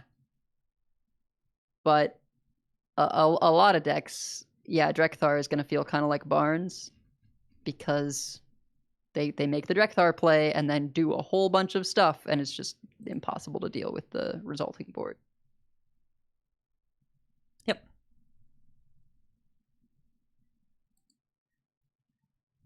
We should probably talk about the other end of the spectrum. Trog to Owl. Mm-hmm. How we feel about Warlock? It's just the Warlock. Other things aren't using the Owl. No. Unfortunately. Fortunately. I think we wouldn't be super thrilled if it was good enough that Priest, like Death Rattle Priest, would seriously consider Owl. If Death Rattle Priest wants to start firing off Owl on 7, Xyrella on 8, you bring it. I want that life. I want that. But yeah, the Warlock situation is a bit suspect. Mostly, I think, when something is so meta-warping that like, okay, everyone's running Ooze for Ruined Mithril Rod. Like, the games I've won against Warlock have been, I play the Viper on their first weapon, and then they play the second weapon, and I Viper that one, and then either they play the Owl and don't kill it off, or they play the combo but can't kill their board because they never got any reductions, and so they have all these things with the Phylactery Death Rattle, but they weren't able to kill them. And then I mass polymorph. Those are the games that I have won. Or you play something aggressive, incidentally, like Trog, and you Blessing of Authority the Trog, or Noble Mount the Trog, and start buffing it up. Those are basically how I've beaten Warlock. And the draw and the discounts and the life gain, like, it just all feels a little overwhelming. And Owl happens to be the way that you're dying. But I heard about, some folks are kind of going back to the fatigue lock thing where you're using the quest, but you're also still doing the death rattles, and it's the Blood Mage Thalnos death rattle. So once you've gotten to... Wait a minute. That's kind of cool. That's actually pretty cool. Wow. All right. So you can I'm do intrigued. it just for card draw. Yeah. Or you can do it to fatigue yourself for 1,000,000 and for sure kill them. Even through an immovable object. Indeed. No achievement damage for you. That is compelling, and also a good indicator as to why, and that's a good argument for nerfing Tams and Phylactery, but a much better argument for make warlocks die more. That's really what needs to happen. Is it's not how they win; it's that they need to die more. It's crazy to me. Owl doesn't run Bloodshard Bristleback. The 3-mana 3/3 Battlecry deal 6 heal 6. Don't need that. I assumed that card was going to get nerfed. Instead, it's not good enough to make the deck. Something is foul in the state of Warlock. Something's not quite right. So, I don't know where we should be looking at the healing or the damage. You didn't even realize that you did it, did you? Which thing? Something's foul in Warlock. Wait, I'm paraphrasing Hamlet. So it's normally Denmark, but it's Warlock. But also, foul! Do bird! I not the know bird! Do I not know what a foul is? I was kind of... No, I did not realize that I did that. I didn't even realize when you explained it out loud to me. Yes, that was a bird pun. That's what that was. I'm covering my tracks. I have to look out for you, Hat. Thank you. When you make a good one without realizing it, I gotta look out for you. I appreciate that. Thank you, Botticus. Yeah.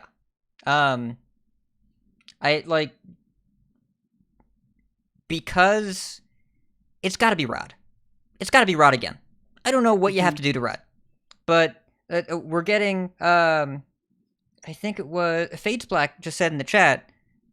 They won because they're running double Viper and they killed 2 Rods and then the Owl Warlock died. If that's effective, make Rod bad, because Handlock can be okay. It can be a little worse than it was.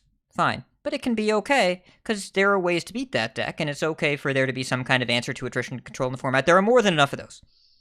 But Rod is just it turns the games where you have it into these incredible, ridiculous churn fests where, Hero Tammy costs 4, 3, or whatever, which is nowhere near enough for that card, and all the cards you draw chain more draw and keep going and discounting, or you don't have it and you're playing a real normal Hearthstone deck and it's hard to win sometimes. Make Rod bad. Make Rod bad. Free Nimbus. I mean, that's kind of been the direction that we've had to go for these kind of things, right? Make Incanter's Flow worse by increasing its mana cost. Make Ruined Mithril Rod worse. They already put it to 4. Maybe it just has to be 5. I do wonder if Octobot maybe needs to go to 3 or something. Is Rogue evil? Garrote's kind of evil. But I don't know if Rogue is evil. I love Quest. Quest Rogue is great. Burgle Rogue does a lot of cool high-tempo things. It also plays Octobot, though. Honestly, it does play Octobot, but I mean, unfortunately, we can't have 2-mana Octo for Burgle Rogue and 3-mana Octo for Garrote Rogue. You can't do that. And well, you can nerf Garrote. If you make spell damage not affect Garrote anymore, then yes, you can do that because there is no Garrote. Yeah, I mean, I would be for that, but I could see how it's a little awkward to sort of change an interaction to delete a deck. That's a pretty unique way of nerfing, and I'm not sure that they're going to do that. I really had hoped that the first Garrote change would be enough. It might have been enough if all of a sudden people didn't start playing a new expansion and make a bunch of really greedy decks, and that all die to 32-something damage from hand. And Garrote is immovable object, Carriol stops a lot of it, but when they try and slow the format down, the deck that had issues killing in time that now suddenly has way more time, yeah, you can just load up your Guild Trader with a bunch of Ethereal Log Merchants and do whatever you want to do. Go for it. Get in there. Well,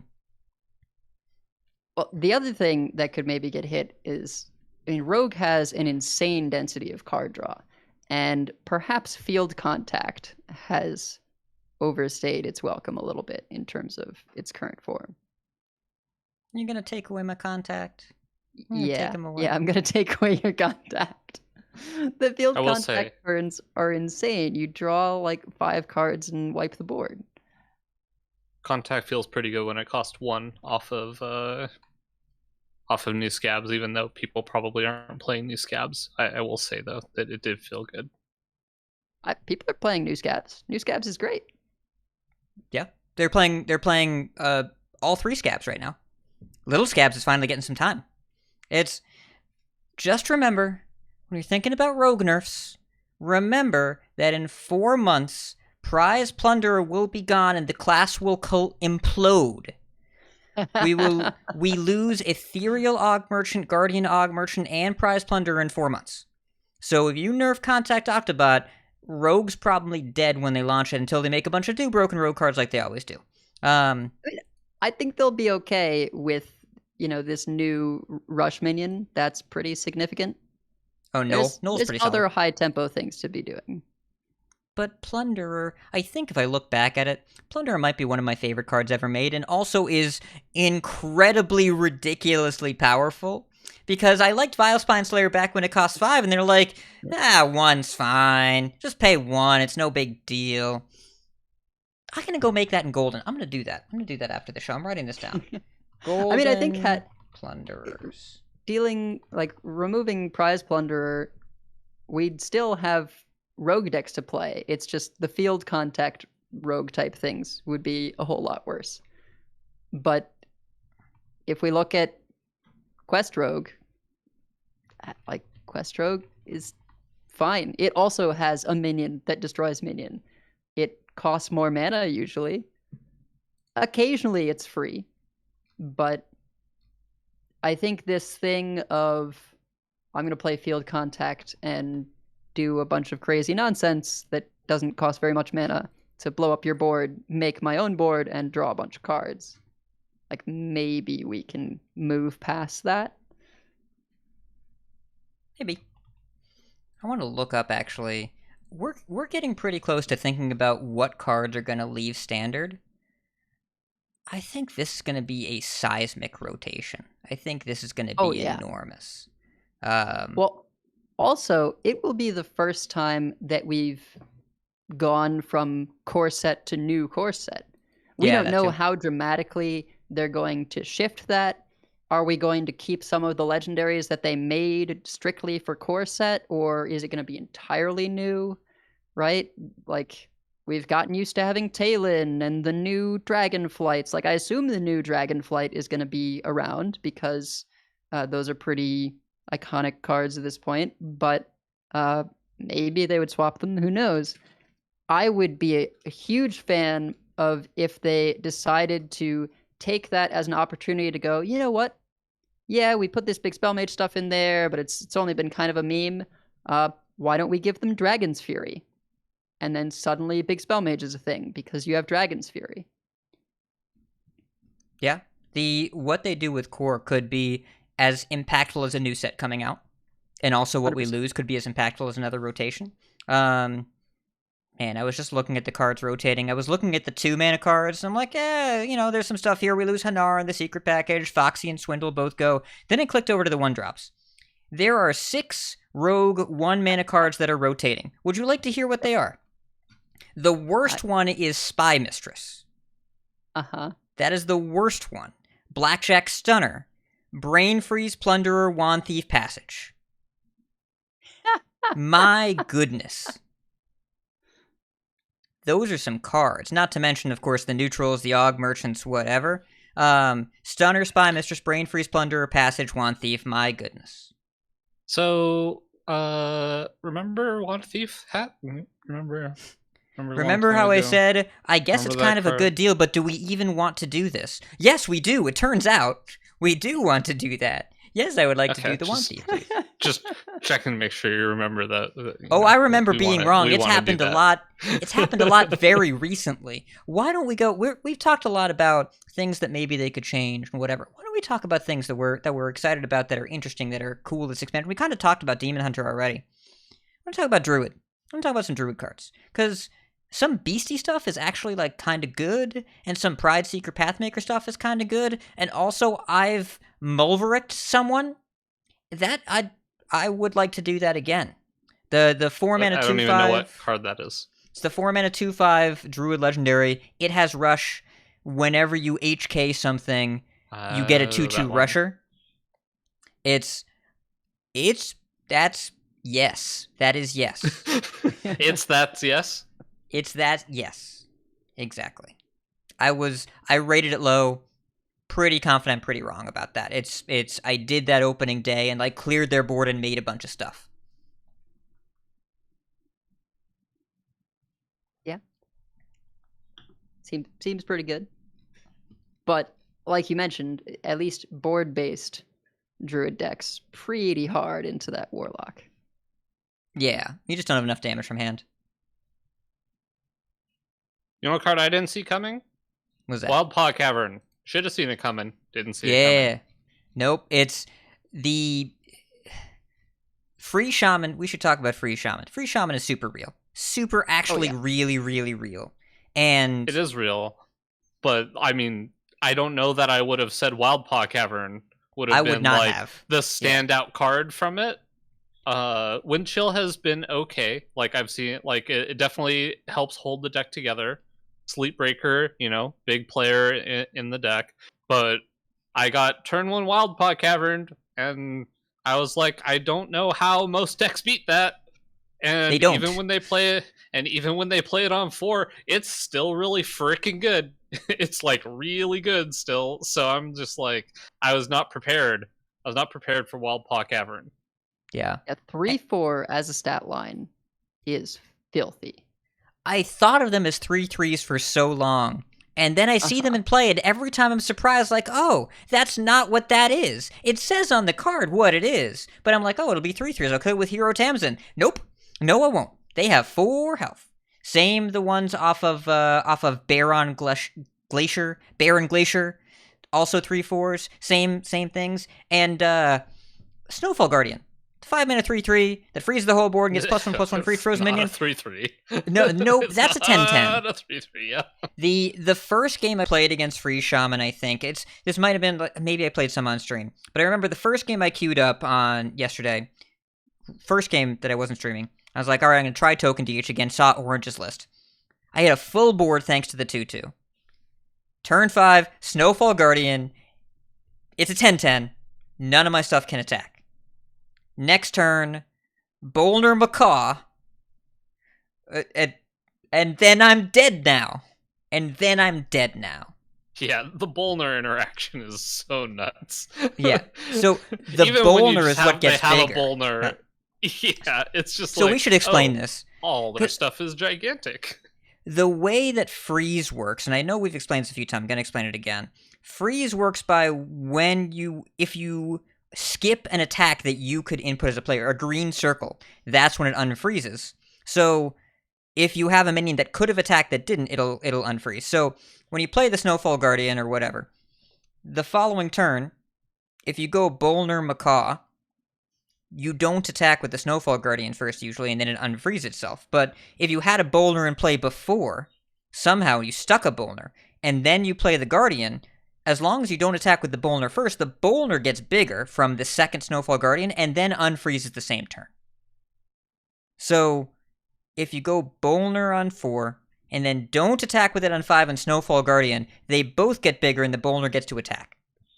So, pretty powerful. Apparently, in Wild, this deck is good because you also play Living Dragon Breath, which means your minions cannot be frozen, and then you kill your opponent.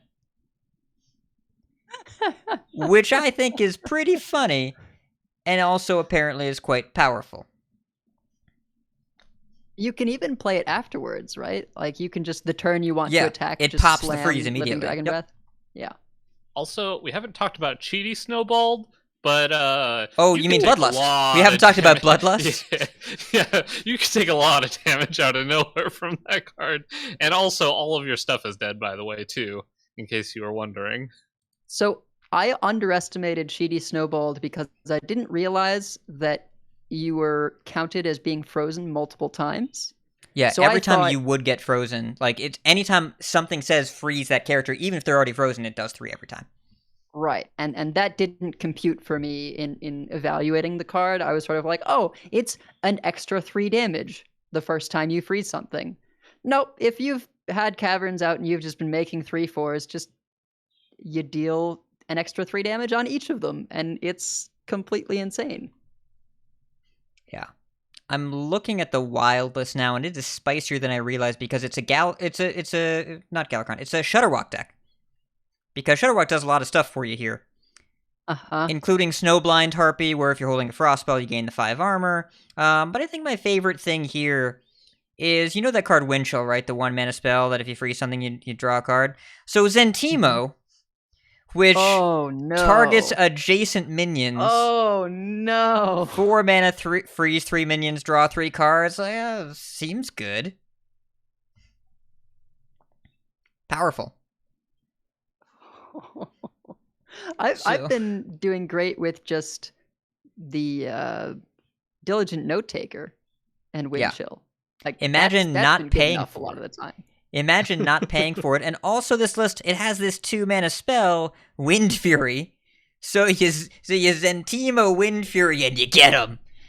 That's a Battlegrounds Battlemaster at 5 mana right there. That's what that is. Well, better, because it hits 3 targets. Yeah. I get the feeling that you probably don't need that 3rd Wind Fury too often, but you're right. It does indeed hit 3 things. Probably not. I'm looking at the standard list right now, and considering how good this deck is, there are some suspect cards in here. Yes. Just like, it's like, okay, these cards are good, but it feels like there's definitely room for improvement. Have either of you played with or against Brucon of the Elements? Okay. Yes. In defense of that card, it's way better than I anticipated. Just as a finisher. Okay. Because 6 damage is a lot. And it is. You always get to pick it the turn you play him. So you're dealing 6 damage and maybe summoning a couple taunts or healing or whatever. You kind of don't care about the other thing. And then the hero power you get will specifically not be the 6 damage, which means that you can roll it on the next turn. So occasionally you get 6 damage off the battle cry, and then next turn you get the hero power for 6 damage, and it's just it's a lot. It's really like it is 6 damage, and then you're upgrading the hero power for the rest of the game, because we're really not in a place where totems that are at all useful, and it's just all about getting the 6 damage hero power. I mean, that thing is generally enough when you already have a deck that is centered around getting in a bunch of face damage. Every little bit counts, and you've got other burn, like you're already an aggressive deck in that elemental list, and then in the case of the deck I'm playing, the OTK deck, like you already have a bunch of burn, so just having that additional instance of 6 damage is really powerful. Okay. Yeah, I've played against it a couple times and it has not impressed me. It hasn't felt like a bad card. It just hasn't felt like an optimal card in the list I've been playing against it. But it's possible that maybe it doesn't belong in the decks I was playing against, but in a deck like you're playing, it all of a sudden goes from like kind of unimpressive to very impressive. So I could see that happening for sure. It feels like a card that after a couple balance changes, I expected to feel pretty good. And games are going a little longer, or at least they feel like they are, and value from the hero powers does seem like it's there, but there are enough decks that kill from hand and have a good way to put that together where he's still a little bit slow, but blooming him out is very strong. And, when there are still people trying to kill you with Drekthar Iron Deep Trog decks, Brucon is very good in those matchups if you make it to turn 8. Or, if you make it turn 6 and you have a bloom and they don't have a Trog, it's enough for me to think about playing the card, but I agree with you that I feel like it's an inclusion that sometimes won't be correct, but it's good enough to run sometimes and not good enough to run all the time, which is, I like that about the hero cards. I think that's a good place for them to be. A lot of the hero cards feel whenever that it's way. whenever it's been played against me, I'm like, oh, that was okay. I've never been like, oh wow, I can never win now, right? Yeah. Where there are definitely cards in the past couple sets where it's like, oh, I'm just never winning the game anymore. Where it's like Brucon is like, okay, that was solid. They got some things that they wanted there, but it still feels like I'm in the game. Whereas like there's definitely been heroes where I'm just like, I'm out of the game now. Let's say, as an example, Lightforged Cariel, and by an example, I mean playing against Cariel with minion damage is terrible. Because, like, I just keep hitting them with giant boards, and then they're at 28 with a bunch of 8/8s, and what am I supposed to do? Yeah, playing against that weapon is pretty weird. It also makes you play a little worse. I definitely find myself being like, I have a lot of damage, maybe it'll be enough, and then I just ship everything face because I like don't want to count because the math is like so extra with the halving. And I've definitely had games where I like set them to 2 or some other low amount when I was like, oh, I really thought it was going to be lethal. I guess half of that was not enough. It just really messes with you. It's getting a little sideswiped right now because people have Viper for Warlocks and then you just happen to have it for Cariel. So you say that, but per HS Replay, since the launch of the expansion, the number 1 deck in the format is Libram Paladin. Yeah. And number 2, Garrote Rogue is at Legend rank. Number 3, Doomhammer Elemental Shaman. Number 4, Quest Warrior. Now, again, this is way too early to be looking at this stuff. I look at Diamond through Legend. Tier 1 is only 2 Paladin decks. Libram and Buff Paladin's what they call it. We all know what they mean. That's a Trog Paladin. That's what that is. I mean, you play Trog in Librams, or at least you should. Sometimes. The most popular list does play 2, yes. But the Buff Paladin list, let's take a look at this most popular one. Both of these, I assume, are playing Cariel? Yeah, yes. Every Paladin decks play Cariel. Okay. Yeah. So there's a Sunwing Squawker Blessing of Authority deck with Stonehearth Vindicator. Alright. This card is pre-nerf Crab Rider. I'm looking at this deck. It's got the Nerubian Eggs. It's got the Righteous Protectors. It's got everything. This is just what pre-nerf Crab Rider did, where it came down early and you either had an answer or were dead. It is the same thing. So, yeah. Probably gonna get nerfed. But the deck list looks fun. Looks like you play a bunch of big dumb idiots, and then if your opponent has an answer, sometimes it's not actually an answer because you have 2 big dumb idiots now. Yeah. Cariel is really powerful. Like, I don't know if Paladin needs to be nerfed. I think that right now it lines up well against what the format's about. But it's another story where, like, Paladin was good, and then they gave it a bunch of efficient minion cards, and those are good. And Stonehearth Vindicator as well, the 3/1 that draws a spell and that costs 3 or less and makes it cost 0. Very good card. Very, very good card. Okay. I have been impressed. Yeah. Hearthstone's fun right now. I like it. I'm scrolling through these cards, and there are so many that, like, I kind of want to talk about. Like, Warrior had a lot of fun with just playing, like, Rush Warrior. Just Rush Warrior with To the Front and Glory Chaser and Scrapsmith and all that. You just make so many large things. I don't know. It feels like still when I'm playing, there's so much more to experiment with as well. Oh, I played on stream. I had this game where I did Coin Battle Ram, the Hunter card, the 4/3 Rusher that makes your next beast cost 2 less. That was on turn 3. Turn 4, they played the 3/8 Warden of Chains, the taunt, the big demon taunt. It was a 3/8. It's the important thing. I played a second Battle Ram. Next turn, I played King Crush. It cost 5. The turn after that, I played 2 Revive Pets to 2 more King Crushes. They each cost 3. The turn after that did not exist because my opponent elected to no longer play out the remainder of the game. They were technically alive at turn 5. 5 life. It's very enjoyable. And, and I've had, I've had Pack Tactics work on my Mountain Bear. My opponent also decided to leave the game because they were interested in attacking my face, and that just wasn't going to happen in the near or distant future. There's a lot of stuff going on right now that feels fairly experimental. And while we can talk about Trog and Warlock and Drekthar, none of them remind me of like Lunacy Mage and Barons, where it was everywhere and tilting as hell to play against. There are some games that don't feel all that great, but I still feel like there's a lot we don't know about this format. Yeah, and like I saw a lot of Warlock at first, I think, because it was an exciting thing that people knew was good, right? People had seen it during the theory crafting streams, and, you know, it was pretty silly there. Obviously, folks have since been like, oh god, not this, and have been figuring out ways of specifically targeting and wanting to beat that deck. But I do believe the popularity has gone down. And as that's happened, you know, we're getting to play against more interesting stuff because people aren't, you know, just deciding, oh, well, I'm not going to play this because it loses to Warlock and Warlock's everywhere.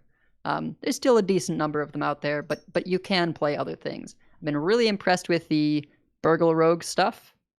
I underestimated that. I mean, I said, like, it'll be good if it's just, you know, consistent enough in terms of high tempo, and it is. I think the one I underestimated the most was Contraband Stash. Yeah, well, and Reconnaissance as well.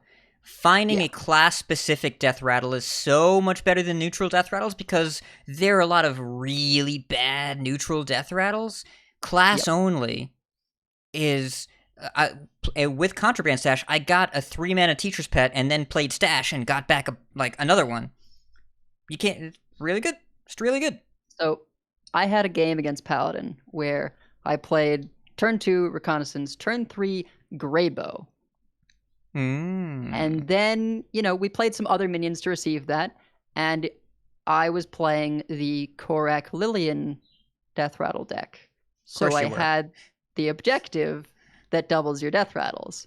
And I couldn't really play cards the rest of the game because I had a board of 7 Greyboughs that all put their death rattle on other Greyboughs, and a Greybough would die and summon 2 Greyboughs. It was just Greyboughs all the way down. And eventually, the Paladin figured out that it was actually impossible. It wasn't a puzzle to be solved. They just would never connect with my face unless they were running Bearhog Broomstick or something, which I don't think they were.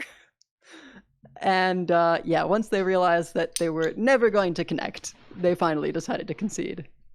They stuck it out way longer than I anticipated, though. Greyboughs All the Way Down is currently drafted as the show title, and we will need something very good in the last few minutes here to beat that. So, I don't feel like making final thoughts. I don't feel like making final thoughts on balance changes yet. I thought about it. There are a few games where I'm like, this experience probably isn't what they intended, where they'll change it. But I think we'll have another show before they figure out balance changes. They never know enough without a full weekend of play. And they always need a few days to localize, so that means if they were doing balance changes next week, it would have to be next Thursday, and Worlds is next Saturday. I don't think they're going to do that. So, the question is, do they have to? Are they in the office at all the week after, the 20th, the 21st, Monday, Tuesday, through Christmas Eve on Friday the 24th? Are they in the office that week or not? That is the question. If their last day in the office is Friday the 17th, and Worlds is on the 18th, either they leave things as they are, or they make a nerf next week. If they are in the office on the 20th or 21st, 100% they make a nerf, and they push it live on the 21st. So the question is, are they in the office? Because that dictates what's going on here. Yeah, it's tough with Worlds thrown in the mix. I kind of forgot about Worlds entirely, like that was going to happen. And it only affects 16 people, and it would be, like, super duper fresh, and if there's any group of people that could do it, it would be them. But also, like, I don't know. They've been trying to avoid changes that close to Masters Tours and the like since the Armor Bug situation. And I think it's gone well for them to give people a heads up or just do it a week in advance or more. That's not necessarily a possibility this time. I think it's more likely that they change next Thursday than they go until January without changes, but hopefully there's some kind of middle ground. I don't know. Yeah. And it's only been 2 days, so they do need like some time to look at things and actually make the change. Yeah, they can't do it before the weekend. They need more games. Like, they need a full weekend of data. Before, but like even before they start talking. Even doing it Tuesday would be, not much time. It would be impossible because of localization. You need minimum 2 days lead time between the end of the meeting where you decide what you're doing and it being in the game. Minimum 2 days, because you have to translate it to every language Hearthstone is in, get the patch ready, get deployment schedule ready. So even if they go in Monday morning at 9 a.m. and they figure it out by 10 a.m. Pacific time, they can't put it into the game until Wednesday at the absolute earliest, and it won't happen that way. Yeah. So I don't know. I'm excited for Worlds either way. Yeah. Last thing of the season. Probably more excited for whatever the esports announcement ends up being. I guess tentatively excited. We'll see. Yeah. But I want to see what the World's competitors come up with, because I bet they have some secret spicy tech. I want to see what the secret spicy tech is. I know Gabby posted a screenshot. He's at rank 1 legend and says, can't share the decks I've been playing, but it's been working. Well, we're going to wind down so we can all go play some more Hearthstone, because that's what I want to do right now. But we want to say thanks to everyone that's listening. We have many folks we'd like to thank. Check out our thanks section on the website. You can find our contact info, our show notes, our Patreon information. You can monetarily support our show, patreon.com/CoinConcede. Join us every week live by following us on Twitch, twitch.coinconcede.com. Join our community chats and our Discord. Right into our email, coinconcede@gmail.com. Follow us on Twitter at CoinConcede. Like, share, and follow us on Facebook at facebook.com/CoinConcede. Like some CC swag, head over to our shop at shop.coinconcede.com. Big thanks to our many producers: Number Theory, Doge Proby1, Crash Cat, B Squad, David P, Snowpack, Lucky, Fade to Black, Walu, Itinerant Wizard, and Jeremy T. Coin Concedes. Bach for Life and Mr. Bungalow, thank you for the Prime subs. I'm going to make sure I didn't miss anybody. I didn't. Thank you so much for the Prime subs. And Coin Concede, Botticus, you get the first Coin Concede, because thanks for toughing it out, soldiering through the pain, so you can be here for the puns. Edelweiss, who were your Coin Concedes today? So, Coin Concedes to Sidisi and Tonberry Blue. I did a nighttime stream, and I got raids from each of them, so that was pretty cool. And then Coin Concede as well to Casual R, a friend of mine from college, who I just think this is super rad. So his wife got a job working for a pretty big company. I believe it's like the space program for Bezos, space program for Amazon. What's it called? Yeah. Blue Origin, something like that. Pretty good engineering job. And so they're moving, and he hasn't gotten a job there yet, but they're going to figure it out. And I feel like that's such a flipped script from what you normally think of in terms of couples, right? You normally think of, the man gets a job in whatever place and the woman will figure it out. And this is kind of the inverse of that. And I think that's pretty sweet. Yeah, it's fun. Good luck to them. Botticus, Coin Concedes. I'm going to Coin Concede. I'm going to Coin Concede to chat for hanging out tonight. Appreciate you keeping us company, and also Coin Concede to my back heater, because it's made this much more bearable. Yes. I also am impressed by your back heater. Grateful for your back heater. And I would like to Coin Concede Wicked Good and Pasca for helping to maintain the deck list spreadsheet, as always, as we do every expansion. And, of course, everyone that came out to my stream, and No Hands Gamer, Get Meowth, and Wicked Good for the raids. Was a good time. As always, I enjoy it. People are like, why don't you do this more? And it's like, do you want a list of all the things that I do with my time? Because you wouldn't have the time for the list. It's, if I could stream more and that would be my full-time income instead of my job, then I would, but I can't, so I don't. I like the energy of the release night stream. It's fun. It's good stuff. So, thank you all so much for everyone that came out. Keep calm And it's Greyboughs all the way down. And if you see us on ladder, coin concede. Coin concede. Coin concede.